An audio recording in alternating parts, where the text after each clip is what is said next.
but because some of our team members are going to K2 on a company trip, so I'm happy to take it over. But I would like to talk about today's session and why it's so exciting. So, with us today, we have Mariam Nusrat, and she is the founder of Breshna.io. And simply put, it's Canva for games. And I want to jump more into this phrase that I said, but I want our audience to hear from you, Mariam. I want you to explain about how you are today, especially on a Friday, and just give your brief introduction so the audience know who you are for people who don't know. 100%. No, Mars, first of all, thank you so much for having me. Excited to be here. Assalamu alaikum, everyone. Like Omar said, I'm Mariam Nusrat. I'm the founder and CEO of Brashna.io. And the big idea behind Brashna is to unleash the power of video games for communication, for learning, for marketing. And we do that by removing the cost, time, and skills barriers behind making video games. So, as some of you know, video games are really powerful communication tools, but it takes a long time, a lot of skills, a big team, and often a very large budget to make video games. And where we come at this from is saying, hey, you know what? If we think about what Canva did for design, what WordPress did for websites, what TikTok did for video, which was democratize that content creation to design through websites, through video, we want to do the same thing for video games. So we're saying anyone can make their own video games without any coding, no design skills, at low cost and at lightning speed. So that's the big idea behind Brashna. I'm super excited to be here. And yeah, I'm doing great on a Friday morning. I'm calling in from right outside of Washington, D.C. So it's 10 a.m. my time here. And as a founder, I think whether it's Friday or Monday, every day is as exciting and a great time to be building. So I'm excited to be here. Thank you so much, Mariam, and that was a lovely introduction. So I'm gonna. There were a couple of things that you said that really, really piqued my interest. So I've been following your entrepreneurial journey for quite some times, and following, like, watching a lot of your TED talks and all of your sessions that you deliver on different things. So this is like, whenever we're talking to an entrepreneur, we usually see these things after a lot of hard work and after going through a lot of that. So I just want to know that how Mariam Nusrat came up with the idea of Prashna, and how your entrepreneurial journey has been. Yeah, that's a great question, Omar. And I'm actually going to dial you back to third grade Mariam, living in Islamabad, where my Baba had just gone to LUMS for an executive course. And he comes back again. I'm in third grade, and he comes back and he has these three newspaper logos, where one is for LUMS, the other is for London School of Economics, and then the third one is for World Bank.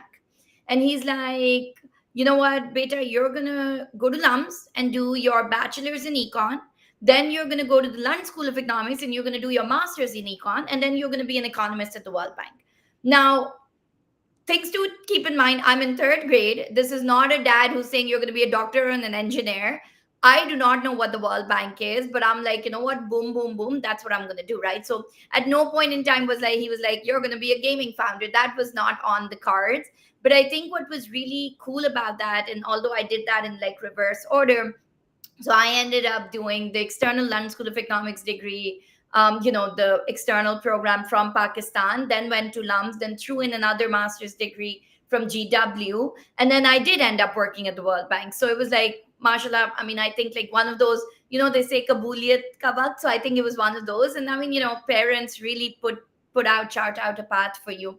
So I mean, I spent 15 years working at the World Bank across 22 different countries in education policy, Sub-Saharan Africa, South Asia, Middle East. So my path was pretty much charted. I was living the career of my dreams, but also my Baba's dreams.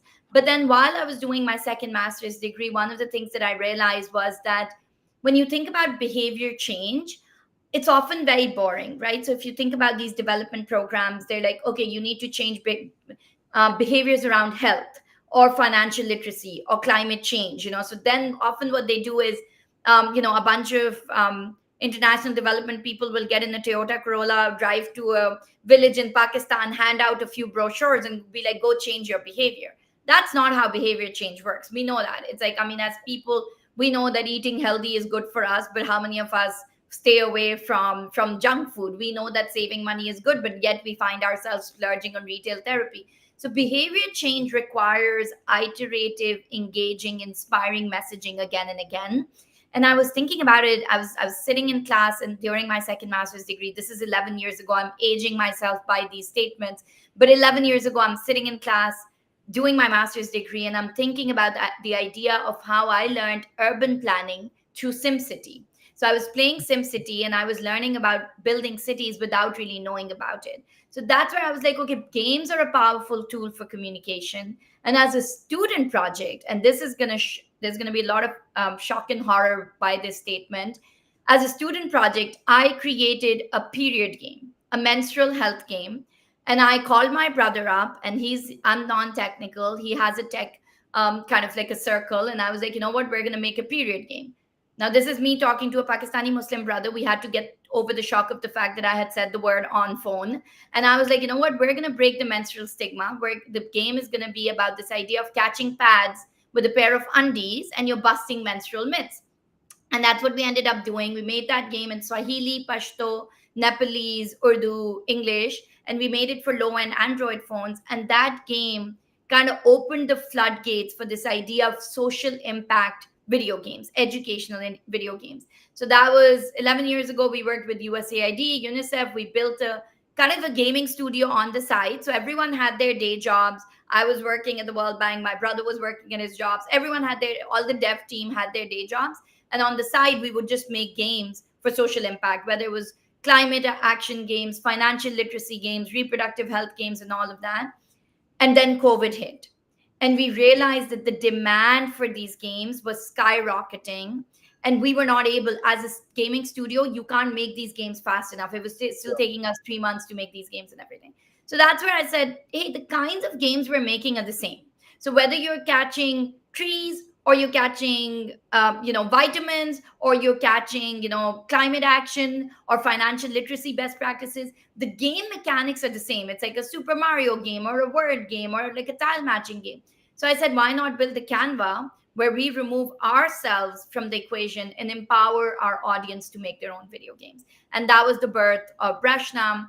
And that was when I was like, this is going to be a venture backed model. I'm going to, raise VC capital. I'm going to quit my job, and I'm going to do this full time. So that's how an economist became a gaming founder. That's a wonderful journey that you had. And from your entire discussion regarding behavioral change, I just want to take it a bit further into your journey. How was that behavioral change when a person who's currently working in the World Bank had to leave everything behind and start their own thing? How was that journey was like? Yeah, and Omar, this is where I think a lot of the Pakistani audience will resonate with this. So I think in Pakistan, we put a lot of premium to stability and job security and having a corporate job, right? So it's like, I mean, you have a 9 to 5, you have a good job, you have income stability, you know, you thank Allah, and you just hunker down, and then that's what you do for the rest of your life. So as an immigrant, as a first generation immigrant who built everything from scratch, I arrived in the US with $400 in my bank account. I built everything from scratch, right? And I had finally arrived at that position where I had a very cushy job, a very nice income, a good benefits package and everything. So the World Bank is not, I mean, that's a career. It's not just a job, and it comes with a lot of prestige and honor and all of that. So for me, and also the fact that this was my Baba's dream, for me to leave that and then to say, all right, you know what, I'm just going to try entrepreneurship. We do not have business people in our family. It's not something that we were accustomed with. But I think the thing with entrepreneurship, and this I think is an important thing to notice, is anyone who's an aspiring founder, don't be an entrepreneur for the heck of being an entrepreneur. That's not the way. It's not going to go well for you, right? So don't build a product, or don't come up with an idea and then go looking for problems to solve against it, or don't come up with an idea and be like, now I'm going to be an entrepreneur. I think what was really important for me was, I knew that there was a problem, I knew that there was a gap, and I could not sleep at night knowing that no one else was solving it. I think that powerful calling, it's like the mission, the purpose is something that once you have it, you have that fire in your belly, you can't sleep on it. But I will say that I did it in a very risk averse fashion. So I raised venture capital. I told my investors I'm not going to quit my job till I reach $1 million in seed funding. And that's when I reached that mark, I transitioned, because for me it was more important for the developers to get paid than for me to get paid. So they're good ways of going from full time cushy jobs to entrepreneurship. But yeah, it is a behavior shift. But I went from working 9 to 5 to now working 24/7, and I love it. That's what we want to do, because it's a very cliche saying, but I'm gonna say it again, that if you love what you do, then you don't have to work A a day single in your life, a right? hundred. So that's very inspiring, not for not just our Pakistani audience, but for people who are listening from across the globe. um, for people that, because we cater to a diverse audience on our LinkedIn, for people who do not know what no code gaming or no code platforms are, can you dive a bit deeper for their understanding that what it was and how, what led you to kind of take this path towards this no code? Because when you're talking about gaming, we think of gaming like GTA, Modern Warfare, and Sims or Farmville for that matter, where we are doing it just for our entertainment. Yeah. So I just want you to delve more into why did you choose, wanted to go towards no code, and how did you came up with the idea regarding using gaming for social impact? Yeah, so Omar, that's exactly. So you're hitting at two different things over there. So I think that's an important distinction to make. Also, I think I lost your video feed for a second. There you are. Okay, you're back. So I think the first thing you hit at is the stereotype that we have of gaming and a gamer. So when we think of a gamer, we're thinking 22-year-old sitting on a desktop playing GTA or Call of Duty for 7 hours, right? Fun fact, in the US, the average gamer is a 36-year-old woman, often playing something like Candy Crush on the Metro. So I think there's a lot of distinction between what a gamer is, what are the genres of gaming, and hyper casual games are one of the most popular, most democratized genre of gaming. So that was a learning that we had at first. Was, if you think about it, no one is going to build a Netflix documentary on TikTok. Yeah. That's not going to happen. And that's okay. But you still have millions and millions of people creating content on TikTok. So Yeah. we're saying no one's going to build the next World of Warcraft on Brushnam, but we will be able to build bite sized, branded, fully customized video games on Brashna at lightning speed. Now, what do we mean by that? So, first, let's talk about how we're changing how games are created and then how we're changing how games are used. So, on the creation side, we're saying often when you think about, so if I go to a teacher and I'm like, hey teacher, you can make a math game where you have a unicorn running and catching even numbers and dodging odd numbers, or you can make a tile matching game matching flags to capital of countries. If I say that, they often say, oh, that's really cool, but I don't think I can make a game. So often, most people don't see themselves as game developers. The Yeah. big idea behind Breshna is to remove that skills barrier and to say whether you're a mother, whether you're a teacher, whether you're a business entrepreneur, whether you're a social impact NGO leader, whether you're running the marketing, department of your company, or whether you're a game developer, you can all create bite-sized branded video games without any coding or design skills. So when you go on breshna.io, the games have been pre-coded for you. So there's templates of games, right? So whether you want to make a Super Mario like run and catch game, or a Space Invader game, or a tile matching game, that coding has been done for you. Now you can completely reskin that game. Now, again, we're not saying that this is going to replace the developer who's working on the World of Warcraft. That's not going to happen. This is the extreme lowest common denominator. This is the very simplified video games that are going two steps beyond the Kahoot quiz, right? Yeah. And everything. So what we're saying is these are bite-sized branded video games that you can create. I often get a little bit of strong emotions from game developers where they're like, these are not good enough games, you're not going to replace us. And I'm like, I'm not even trying to, right? So it's like what we're trying to do is and this is the thing that a lot of no code and AI tools often get, is like artists or developers are like, no, this is going to replace us or not, or blah blah blah. No, it's not replacing you, it's giving you a foundation to then build on top of, right? So you now can actually build your proof of concept on Brashna, and then go and build off of that and everything, right? I will never be able to create Brashna, or AI will not be able to create what game developers create with all of the human inputs and the strategic input and the time that they put into it. But Yep. it does cover that absolute low end of the spectrum, which is saying, hey, let's just make simple games. Because Yep. just like you want to make a Netflix documentary or TikTok, you're not going to make a very fancy game on Brushna. But that's exactly where we're leaning in, is the lowest hanging fruits. That's Yep. on the making side. You can make a game 15 minutes, lightning fast, without any coding or design skills. And right now, Brashna is completely free to use. So you can make these games for $0. Brashna.io, you just need an email account. You make the game, you get a URL link, you paste it. On the use side, is what you said, Omar. We're saying video games are so powerful. Let's not limit them to entertainment. Let's use them for education, for social impact. And this is where my own background is, because I came from the international development background. I feel like it's so much more, there's so much more potential for video games to be marketing tools, education tools, and social impact tools. Yep. I hope that in our own company we have a gaming division, so they are not saying the things that you just said, that regarding gaming, that they are here to take over the entire game development. It's just for people who can develop gaming, develop games for social impact, and that's where the path is forward, taking forward. And it's, again, it's for marketing. Like, it's, think Yep. about a bakery owner, think about the marketing group for Pacola. I Yep. love Pacola, I miss Pacola, I love Pacola and Kokomo. So if you're like, you're saying, hey, I want to make a marketing video game for Pacola, you can have someone catching all of the Pacola bottles, and then Yep. at the end getting a 5% discount code. Yep. They don't need to go to a game dev studio to make such a simple video game. That's what we're saying, right? So we're saying games can be created by marketing professionals. We have bakery owners, we have smoothie shops, we have small businesses that are at a farmer's market putting up a QR code saying, hey, play this game, get 100 score, get a discount on your next coupon. Yep.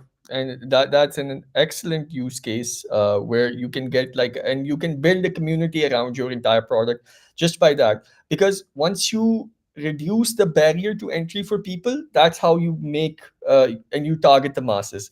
And Exactly. more complex it gets, the lesser and lesser people, and you shrunk your size of the people that you're trying to target.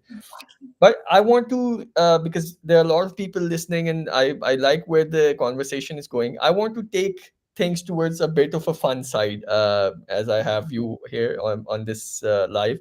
So there are two things that you said. One is Breshna, and the second thing is making games fast with lightning speed, right? So, as a Pakhtun myself, I know exactly what you're talking about, but people who are not Pakhtun, can you elaborate more on your philosophy for Breshna, and how did this name kind of popped into your head for using your own culture into naming a game that is going global? Yeah, 100%. So, Omar, I mean, obviously, born and raised in Pakistan. My mom is Pathan from Quetta. So, um, even earlier on, I think I was like two or something, and a cousin was born, and her name was Brashna. So, I was really enamored by the name Brashna, and I was told that it means, like, the kind of the lightning, the spark, the thunder that's around, just like electricity and lightning. So it was something that was really fascinating to me from the get-go. And I mean, I it's actually funny, my first car that I bought was this teal Mini Cooper. I named that Brashna. So I've like, I mean, Rizwan, my brother Rizwan often jokes at me. He's like, you, if you could, you'd name everything around you Brashna. Like, your house would be Brashna, your car would be Brashna. So it's like, I mean, I was absolutely obsessed with the name.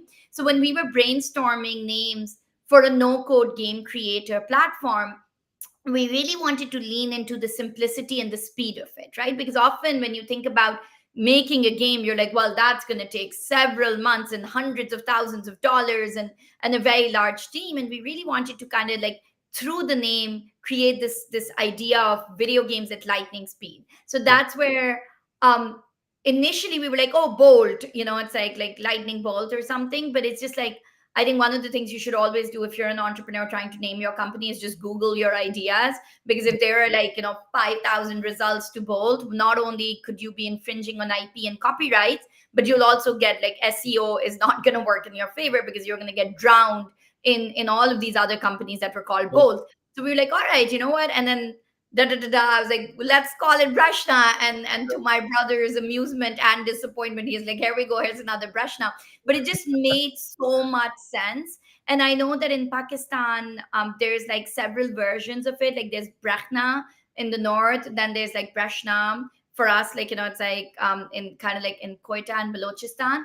But I think for me, we kind of went with Brashna anyways because kha is not common across global languages. Sh is often easier. So you want to think about not only how your audience, like your home country, is going to receive this, but we actually tested this with a lot of different ethnicities. And we were like, hey, can you once say it and can you spell it? Because once you say Brashna, people could be like, I mean, is it Braishna? Is it Brashna? Is it KH and everything? So it was just like, you kind of like test all of that out. And we arrived at Brashna.io. And I have to say, it was one of the most it was a very strategic a competitive advantage that I didn't think about. Is now if you do Breshna games, I mean, we don't really do SEO marketing in terms of like paid marketing, but we just get so many organic results for Breshna, and a lot of that is the naming. So yeah, it's video games at lightning speed. Anyone can make their own video games in less than 15 minutes. Yeah. So what I did is that before this live, I actually went ahead and tested it, and I enjoyed my journey as to how I went through your website, and that was amazing for me. Thank Um, you. that's just one use case that I explained that how I tried it, right? Can you highlight, and in the previous discussion and the question that you were answering, you kind of talked about smoothie shops, bakers, math teachers. Can you highlight some of the impactful case studies that you have along the way as you since you started Breshna? Yeah, and Omar, again, a lesson for anyone who's listening. If you're an entrepreneur, a deaf shop or something, right? There's two kind of like conflicting ideas. So the first one, when you start off, is throw spaghetti at the wall and see where it sticks, Yeah. right? Because you come in with so many assumptions of your own. You're like, oh, this is going to work great for this is going to work great for this, but you won't know till you've tested it. So when we choose spaghetti at the wall, we saw so many use cases. Like we saw education. So we've talked about people making games in any language. So that's one of the best things about Breshna is you can upload the Islamabad. You can take a picture of the Margala Hills, and you can upload that in your game. You can have your own avatar, and you can make the game in Urdu, Pashto, Sindhi, whatever you want. You can have your own music in it, so it's completely customizable. And then you can be like, I just made an education game, English, math, history, science. Beacon House now is piloting Breshna in their classrooms, across the country and everything. So that's like Roots, Beacon, all of these. So there's a big education use case. But then there's also just meme games. People were making birthday games, like here's a mythbuster about me, like here's a game for my mom on Mother's Day. They were making games about sports and trivia and makeup and Halloween and all of that. And then there's this idea, and elections. There were a lot of election games, just like fun election games, like commentary, blah blah blah. It's just meme games, like it's like you're like, hey, run and catch all of the things. Like right now in the US, there's a Kamala Harris coconut meme going around where she said you didn't fall from a coconut tree. So it's Yeah. just a game where like Kamala Harris is running and catching coconuts. And it's like, that's like, I mean, kind of like in Pakistan, I think they had the Imran Khan game where he was like jumping off of trailers. I think people love like meme content, right? You don't have to take a political side to Yeah. create meme content. That's actually one of the best bits about it.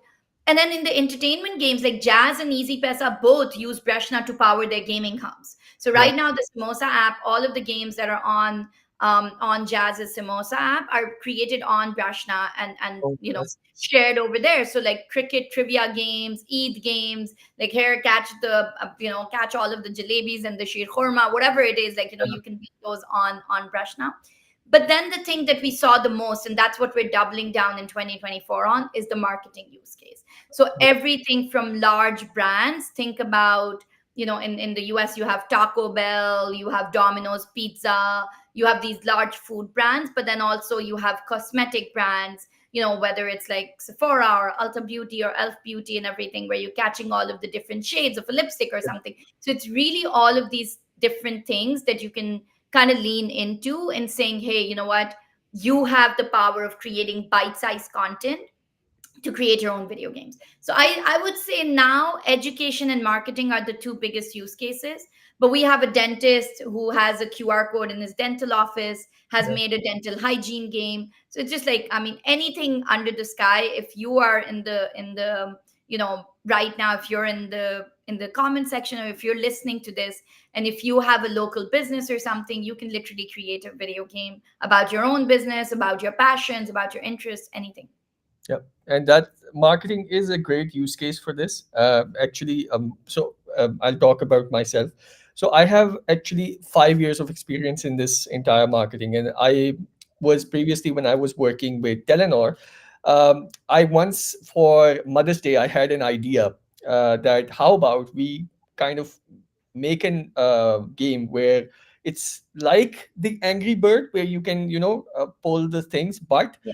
for mothers, you know how in Pakistan we have a common joke that we get when we were young, we get beaten up by slippers, Right, hangers in their right. front, right? So The whole how about we create a game for just for Mother's Day, where our audience can engage and play with it, and you can just select your chappal or balan or whatever, and then you can play that game, right?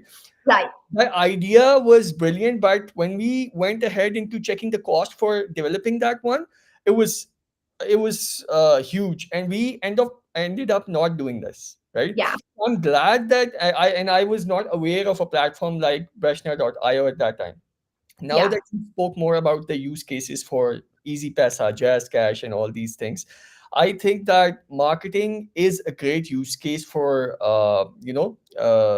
this entire game development. And what I feel is that you can use this to develop habitual change in the kids, because right now, if you see, a lot of kids are invested in watching YouTube videos, so they Yeah. like play other gamers play, but they don't want to play themselves, right? So I Right. think that Breshna could also work towards that goal, into bringing in that change towards kids as well.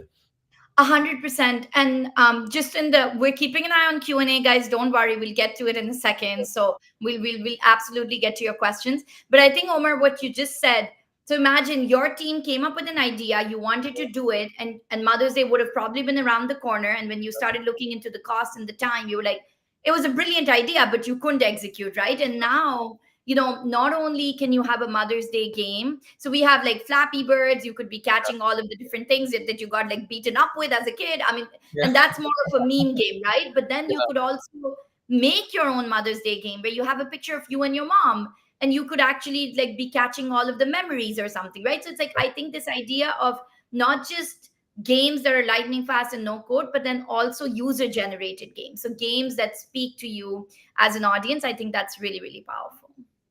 yep. And that's excellent, that how the path that Breshna took, moving further from how it was in the idea stage to how it is now. So Yeah. I want to, ask another question. When once you're talking about the use cases and the people who are doing this, how and moving forward, that brands are built with leveraging communities. I Yeah. just want to take forward our discussion into asking how Breshna is doing it, and how somebody who would like to embark on this journey with Breshna kind of facilitate you guys into taking you guys further, how they can do that. 100%. That's such a great question. So, Omar, how we did it. So, I actually truly prescribe to this idea. And this, again, if there's any founder listening in, there's this idea of minimum viable product, which we all know about, right? Build your MVP, blah, blah. But even before that, there's an idea of minimum viable community. Yeah. And that's something that Alexis Ohanian talks about a lot, because often your investor will ask you, well, what is it that sets you apart from Microsoft or from Google? Why can't Google build this? Blah, blah, blah. Yeah. A huge part of that answer can become your community, right? So, right now, I mean, what I do is I build in public. What that means is every single day, it used to be more on Twitter, but now it's mostly on LinkedIn. I Yeah. will show up and I will authentically and just with a lot of transparency, share the ups and downs of building Brashna, right? So it's like, I mean, even this idea, Omar, what you were talking about, we started with focusing on ed tech, but then shifted to marketing. That is Yeah. a pivot. Some people would hide it and be like, oh, no, never mind. I don't think that worked. I show up and share all of the lessons for that, right? It's saying, okay, this is what we learned from education, this saw in marketing, this is what we're doing on that front. So I think this idea of shifting from B2C to B2B was Yep. something that was really powerful, which we share. So I would say build your community even before you start building your idea and your brand. You're going to get so much feedback, so much support, so much loyalty, because now people back humans, not companies. Yeah. This is the generation of content, this is the generation of organic, authentic connections. And the best bit is, we actually used to do very polished Instagram posts, Yes. very nice animations that a team in Lahore does for us and everything. We get way more engagement when I just show up on my phone with my face and be like, Yeah. today, this is what we did today, rather than those very polished animations that take weeks to build, right? The social media right now is hungry for authenticity. And Yeah. if you show up saying, this is my journey, this is what I'm building, that's how you build your community. Now, if someone wants to support us, so we are moving towards a very cutthroat B2B marketing model. And Yeah. that's where we're working on commission basis. So if Yep. there's someone who's like, hey, you know what, I actually can make connections to brands or, these local businesses, and I can facilitate those intros, then absolutely reach out to us. We're very eager to tap onto new markets and all of that stuff. And we have a commission basis model for that. That's brilliant. And one thing that brands usually don't get it right when building communities is providing the value back to the communities. What I've seen in the past through my entire journey in the marketing, they want to build a community, but somehow for their own benefit, right? They don't want Take. to give back. But this commission based model that you have, where people, if they're helping you out, they should be compensated for it, right? And 100%. that is a brilliant way Rachna is taking forward towards making things work for them. Okay, one thing that, because we're talking about gaming, right, and a lot of people are asking us questions regarding the different things. I just want to take a bit of your time in asking a gaming related question, right? So you know how in every game there's like a boss level challenge that they have to face, right? What was the boss level challenge that Brashna had to face in its entire journey, or it is still facing? How did you overcome it? And I want to know that what hoops did you guys had to jump in order to find that ultimate solution? I love that question. I actually have a whole keynote on it, that I did at DC Startup Week. I can send it to you as well, because I Nice. actually do believe, Omar, that entrepreneurship is like a video game.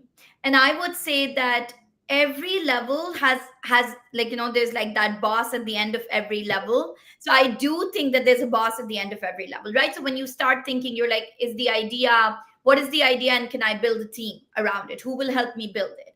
The next question that often many founders will tackle with is, who's going to fund it? Who will invest in this? And I think investing is such an interesting one, because so like, think about all of the things. So first time founder, non-business background, immigrant, woman, Muslim, brown, women only get 2% of VC funding in the US, right? So it's like, I had no experience in raising funds. And when we started, I mean, I didn't even know the difference between a VC and an angel. I self-taught myself on YouTube and Twitter for hours and hours, going and pitching and getting no, no, no, no. But the one thing I kept doing was, I would add people to my investor update list. I didn't have investors, but I was sending investor updates at the end of every month. And what I realized was that often with investors, a no is a not now. Yeah. And they want to watch your progress. And that's when no's become maybes, become yeses. So we ended up raising $2.6 million in seed funding from 29 different investors, including Paris Hilton, Randy Zuckerberg, Mark Zuckerberg's sister, and a bunch of family offices. And that, so like at one point, whether or not we can raise money was one of the bosses, right? Then Yeah. it goes to, okay, you've built the product, you've raised the money. Now is anyone going to use it? So we went to user growth. Now that's another boss challenge, right? And then we ended up having 180,000 registered game makers. They've made over 160,000 video games, more than 2 million gameplays. So that's one boss challenge, user growth. Now, currently for 2024, our biggest boss challenge is, can we become profitable? Because once you become profitable is when you unlock Series A. So I really do believe that as an entrepreneur, it's a binary. No matter what all you've done, if you can't beat that next boss, the whole game's going to reset, Yeah. right? So if we don't become profitable by the end of this year, we're going to run out of money. Well, boo hoo hoo, good journey, good, I mean, cool story, bro, but you're out of luck, right? And Yeah. everything. So I think that as an entrepreneur, it's so important to know, one, keep growing and know your bosses at the end of the level, because they are going to change at every stage of the journey. It's going to be, idea, team, investors, growth, revenue, scaling, IPO, all of those things. And you just have to keep that in mind. Yep. As you were talking, I kind of started to envision my childhood game that I used to play a lot. That was virtual co-op, in which you just have the cursor to, take down all the bad guys. So Exactly. that was this is exactly the same journey that you have outlined. That you don't know where the bad guys are going to come from. You just have to be very, very prepared and very, very solid on your business model and the way you're building the community, and that's how you're going to take yourself to the next level and end up beating the boss level challenge that you have at every level, right? Another thing that I got really interested from your entire discussion is that, we cannot have, nowadays in 2024, we cannot have any discussion without talking about discussion with AI, right? Right. So as the pitch is that Brashna.io is Canva for games, right? Right. And you have seen that how, while you on Canva you have a lot of templates which you can customize as per your own requirement, but there are multiple other platforms where you can just type something and it will Right. generate the presentation for you in an instant. While yes, Canva has that feature, but how the question that I want to arrive to for building this context is that how Brashna.io is dealing with this change and the implementation of AI with different platforms. 100%. So, Omar, we actually have our own AI powered text to game generator that we Oh, hold a that's patent for in the US, actually. And that's something that we're building on right now, which is literally with the text prompt, you will be able to say, make me a run and catch game where a unicorn is chasing candies and dodging fire. Generate, the whole game gets created for you. And then you can edit it in the no code editor, right? You can tweak it and do all of that. But that's something that's in the pipeline. And the other thing that we're already doing is integrating AI third party solutions so that you can generate your backgrounds and your game assets leveraging AI. So I think, again, as I was saying earlier, as a business, you should not be threatened by AI. You should be leveraging AI to make yourself more efficient and enhance your capabilities. that's brilliant. Okay, so if I were to throw this question, because you have a World Bank experience and you are based from Pakistan, right? If I were to name one problem that you want to solve in Pakistan right now using Brashna.io games, which one would it be and why? Yeah, that's an interesting one. So I feel like this is one of those things, right? Like when you look at world problems, you're like, how do you pick and choose? Because there's so many issues around there. But I think education is definitely one that gaming lends itself to really well. So that's something, that's why we're looking at it, is basic numeracy skills, basic literacy skills, basic geography history skills, like trivia, like you can really build that through video games. So we're really leaning into education, but I also think my heart is with health. I think there's a lot of health challenges, but even knowing what healthy eating means, like nutritional values, calories, all of this stuff. How do you eat healthier? What are the different food groups? Like what's a protein versus fiber versus carbs, right? I think those are things, these are really basic educational things that we can raise awareness around. So I feel like education and health are those things that are ripe for this innovation. But then also marketing is where my focus is right now. So I'm really excited to see. I think Pakistani brands are putting themselves ahead of the curve in a lot of different ways. And I think given the smartphone penetration, I can only imagine what all of these brands are going to do when they leverage video games. And I know, Omar, we have some exciting questions in the chat, so I'm happy to kind of jump to those if you want, and boom, boom, boom, go through them. Yeah. So no one feels Before like, we go into the questions, this would be my last question to you, so that okay, fair. because there's one guy named Innocent, and he's constantly asking for I know, his. I see him. I see So him, and I that's will, yes, bro, I will answer your questions, and I will give Mariam the chance to answer your question. But before we go into the question and answer session, I want to ask you about one advice that you want to give to people who want to start their entrepreneurship journey, but somehow they're second guessing this entire process. I think the biggest challenge with entrepreneurship is when we look at it. So on day one, you're trying to look at day 1000, right? Like you're like, how am I going to grow? How am I going to make, like, I mean, I want to be the decacorn of like the Canva for video games. If I want to be Canva for video games, Canva is valued at $40 billion right Yeah, now, right? Day one, that sounds so intimidating. I'm like, I'm a nobody. How am I going to build the yeah, Canva for video games? So it's good to have that North Star, but then take it one day at a time. All you need to do is show up every day. And it doesn't matter what you do on that day. You're not going to end up doing all 100 things on your things to do list, and that's okay as long as you do something. yeah, The power of cumulative effort. None of these successes are overnight, yeah, right? No one becomes a billionaire, a successful entrepreneur overnight. We see all of these stories of Bill Gates starting from his garage and Mark Zuckerberg starting from his college dorm room and everything. They did not know that they were going to build billion-dollar companies on day one, right? But what they did was they showed up every single day. So yeah, it's such a, that thing, mehnat mein barkat hai. I think, like, as Muslims, inherently we should believe that if we show up every single day, yeah, Allah is going to add his blessings to that hard work. So then I think it's like, it's mind boggling that we don't do that, right? We just sit in doubt. We sit in self doubt for so long, for weeks, that we could have spent actually building on the idea that we were going to build. yeah. And that was a perfect advice. Even for myself, that what matters the most is that you show up and you do the work, and eventually you're gonna get to your goals. Because once you start targeting the bigger boss, that's how you will cloud your judgment into not taking that action. Once you Exactly. start focusing on just the small steps, that's how you're gonna take it to the next level. 100%. So thank you so much, Mariam, for this insightful session. Now, since we have like around 15 minutes left in this video chat, I want to delve more into the questions that people are asking. So the Yeah. first question that we have is by Furkan Hamid, and he said that we talk Okay. about gaming, and this, That's this fine. entire discussion was about gaming. He's more talking about that. How do you see that?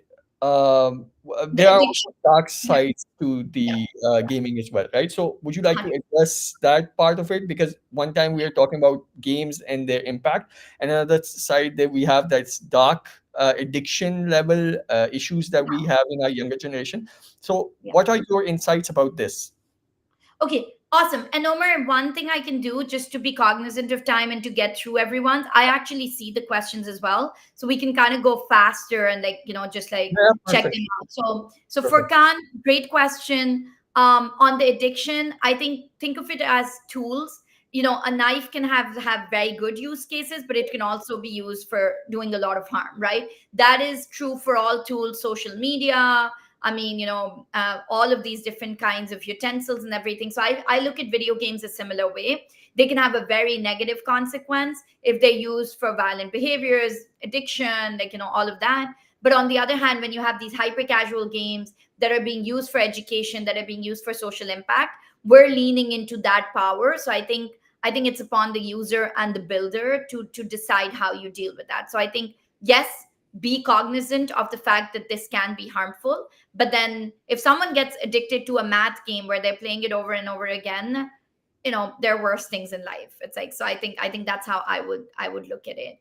I'm just going to acknowledge Emmett's thumbs up. Zunera, so good to see you. Thank you for saying hi. Asim said keep it up. Thank you for that. Mohammed Tausif, hello to you. Then, okay, I'm actually just going to address this, and I'm only saying this because this is home for me. So, Innocent, you persistently said, answer my question, answer my question, answer my question, answer my question.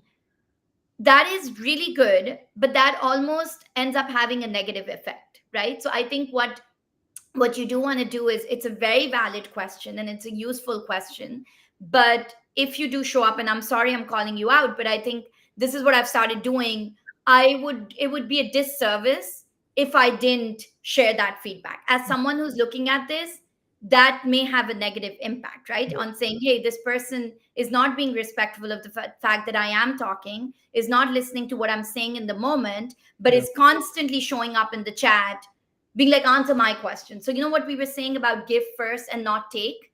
That Yeah. is that mentality, right? Patience, give first, be respectful, Yeah. acknowledge what the conversation's going on, and then 100%. That's such a valid question. So let me answer your question. Overcoming the fear that the desired chosen field is oversaturated. What a great question.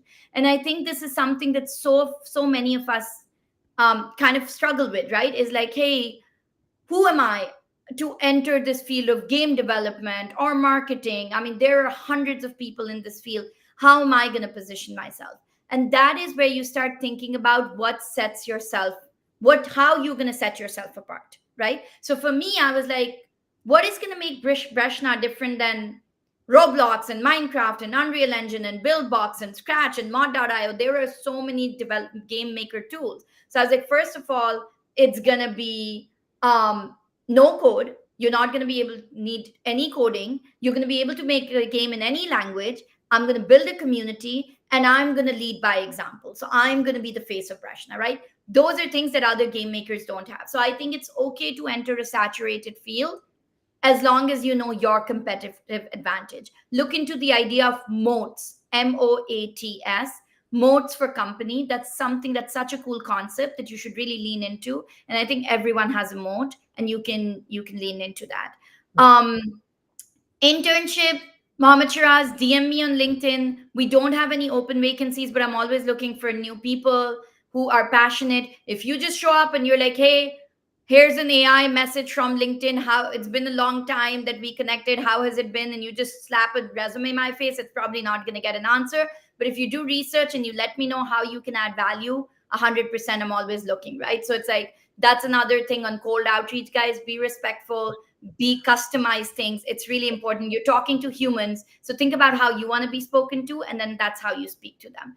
Mariam, absolutely acknowledge Chick-fil-A is using games right now. Like they're like eat more chicken, so it's like cows catching chicken. And that's exactly it. Like they're spending so much money on building these games. We're saying now you don't have to be a big brand to unleash the power of games. Anyone can do it. Veniza, I think you can answer that question, Omar. How can I join DevSync? Do you Yeah. want Yeah. to tell? So we have a careers page, and over there we have multiple options. And then the best thing you can do is, if you're looking for an internship, you can network with the right people from DevSync. And so currently we are not offering any internships right now, but that's how you can get to know about the opportunities that we have. Absolutely. Okay, I love that. And I think Attitude Queen is saying if students are interested in games, then there are games rather than playing free fire, and games may must have daytime that you can just play 1 hour in 24 hours. So yeah, I mean, I think with educational games, right? So we're actually doing this on different learning platforms. Actually, in Saudi, teachers are creating Arabic video games for science and math learning. And there you can set time limits on screen time and all of that. So I think, again, rather than looking at the tool, let's also look at the ecosystem around it. What can the teachers do? If you're a teacher, that's something so useful. You can build collaborative skills of the students when they make the games. So we've had teachers do this. Okay, so if you're learning multiples, so one kid makes multiples of two, multiples of three, multiples of four, multiples of five. They create the game together. Each level is a different multiple. And then they have a game now that teaches multiples. So you're catching all of the multiples of eight and you're dodging everything else. Or you're catching all of the multiples of three and you're dodging everything else. So they make a game, they co created, there's creativity, there's collaboration, it comes in, and there's ownership. This is the generation of content creator, guys. They're on TikTok, they're creating content, they're on Instagram, they're creating content. Let's enable them to create good quality, high quality content that they can use. I think Vanessa asked about talking effectively. I was not born talking like this, right? I think this is stuff that takes a lot of practice. I have literally, especially when I'm pitching, I have had to learn my 20, my 60-second pitch, my 2-minute pitch, my 5-minute pitch, my 20-minute pitch, rehearse, rehearse, rehearse. So you become so good at what you're talking about. Because you are right, Vanessa, the first thing that happens between you and your product is storytelling. Yeah. The first version of your product is actually you. You are your deck, you are your pitch. So you do need to be, that's really nice that you're thinking about communication and effective storytelling. And that's a skill that you cannot outsource. You Yeah. can outsource developers, you can outsource your marketing, you can do all of that, but the storytelling part will have to be you. So I would say read, read a lot, watch YouTube pitches, watch YouTube videos, and then practice, practice, practice. I literally do voice notes to myself on WhatsApp, and then I'll listen to myself, and I'll be like, okay, that's where I was. That I need to change that. Do I call it the Canva for games, the TikTok for games? Do I take a pause? Am I talking too fast? Am I talking too slow? All of those things, it takes practice. Yep. And a personal exercise that used to do. So I've not never been this. I used to be an introvert kid back when I was in even in university. But how I used to do that is I used to rehearse everything. So much so my hand movements were even rehearsed. But it took me 3 months, and then everything came to me naturally. Yeah. Yeah, 100%. They actually say this. So I gave some TEDx talks where my coaches were coaches that like coach senators and politicians, and they said like we think these politicians are so eloquent that they just Wow. arrive there and they're saying it's actually not. They have to rehearse everything. Like TEDx talks, you have to rehearse every single word, you're going to transition and everything. And you won't have to do that forever, but when you start doing that, you get into it. It becomes muscle memory, and then it's just cool. Taha, you're asking about the success story of a user. Again, we've had so many. Like on Sunday, I was at a farmer's market where this woman bakes cinnamon rolls, and now she's using the video game as a QR code at her booths and her stalls at every other farmer's market, and she's giving a discount code with that, right? So it's like that's something that's really powerful that you can do. We have the dentist doing the dental hygiene game. We have teachers in Saudi Arabia making Arabic video games for science and math learning. And then we have entire companies like Jazz and Telenor and it's like others. The government of Barbados, actually, I'm flying to Barbados next week. They're using it for tourism. So when you land at the airport baggage claim, there's going to be a big QR code. You scan that and you're going to be able to play games made by the youth of Barbados for tourism to learn about what you can do. And then it's linked to tour operator offering. So many exciting use cases that I'm very, very happy about. So, Mariam, thank you so much. I think that's the end of the questions that we have, and you have to rush as well. Yes. You have another meeting at 8. But I want to extend my sincerest gratitude to you first for taking out time and joining, especially on a Friday, because I think it's around 11 in Yes, US. it'll be Yeah, 11, 7. and to our audience who stayed with us for throughout the entire journey. And it's currently 8 p.m. It's almost 8 over here. So, Yeah. hats off to both like our audience and Mariam, you too as well. Uh, for the audience who have further questions, you can reach out to me and Mariam on LinkedIn, and we can take discussion from there. And with that, I would end this. I would just say Khudafis to our audience. And Mariam, you have a nice day. Thank you so much, everyone, for listening. Thanks for being game. Reach out to me on LinkedIn and make a game on Brashna.io. Thank you.